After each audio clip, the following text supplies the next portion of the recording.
XFM News on point.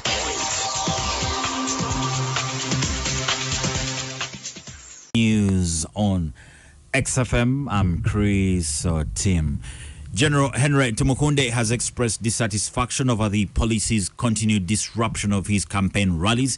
Tomoko says police is deliberately blocking his rallies and wonders why other participants in the race are not interfered with the same way police is doing to him. He has vowed to take action against some officers if such misconduct continues. They had set us two venues. They stopped us from entering one, saying that they only have one venue. We said fine. By the time we reached the venue, the police was chasing away people from going to the venue. So we found an empty venue and police guarding the entrances. You know, this is something we cannot actually understand. How can you open a democratic path? How can you open a democratic path only to be obstacling people whenever you prefer? And you notice I'm the only one. When it comes to Chagrani, he moves as he wishes. It comes to General Muntu, you must have found his cars on them.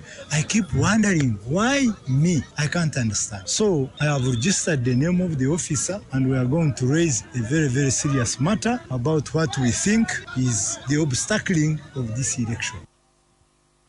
Independent presidential candidate Joseph Kabuleta has promised the people of Zombo that if they elect him as president, it's going to make Zombo a capital city for both the Aru in Uganda and those from DRC.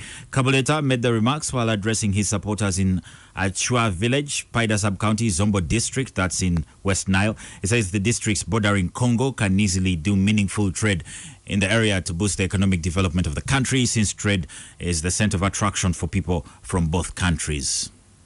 Because some of you even go to Congo to dig, you understand? So, these orders are supposed to be for our benefit, but they should not stop us from doing trade.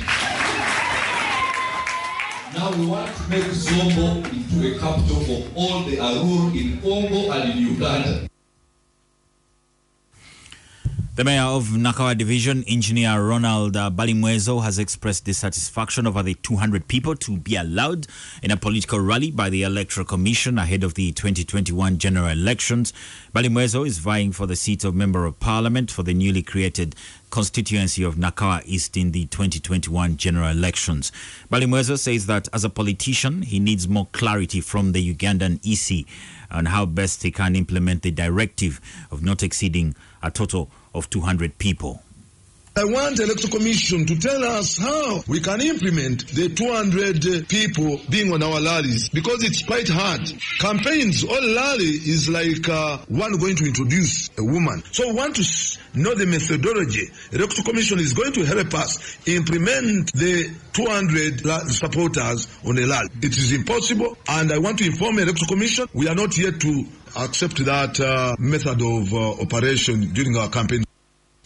In court news, the International Criminal Court, the ICC, has set the 12th of January 2021 to deliver its judgment on the conviction or acquittal of the criminal cases against the former deputy commander of the LRA rebels, Dominic Ongwen. Ongwen was arrested in 2014 in the Central African Republic and was handed over to the ICC, where 70 cases related to war crimes and crimes against humanity were preferred against him.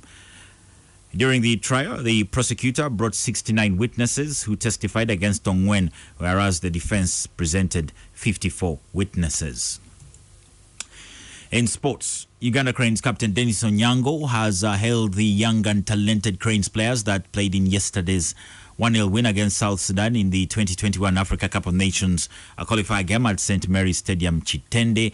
The Mamelodi Sundowns shortstopper now says the focus will be on winning the return leg this Monday at the Nyayo Stadium in Nairobi to seal qualification. I'm happy for the young boys. A lot of young boys who also came in and played good football. They really put them under pressure. And, it was a very good team effort. And if one would remember the previous campaign where we played Lesotho in the third game, it was almost the same. So we want to conclude our qualifiers on Monday. We want to qualify by Monday so that we don't play under a lot of stress. Of course, we will play under pressure, but we believe that if we have 10 points, we're almost there. And that's the latest XFM News. XFM News on point.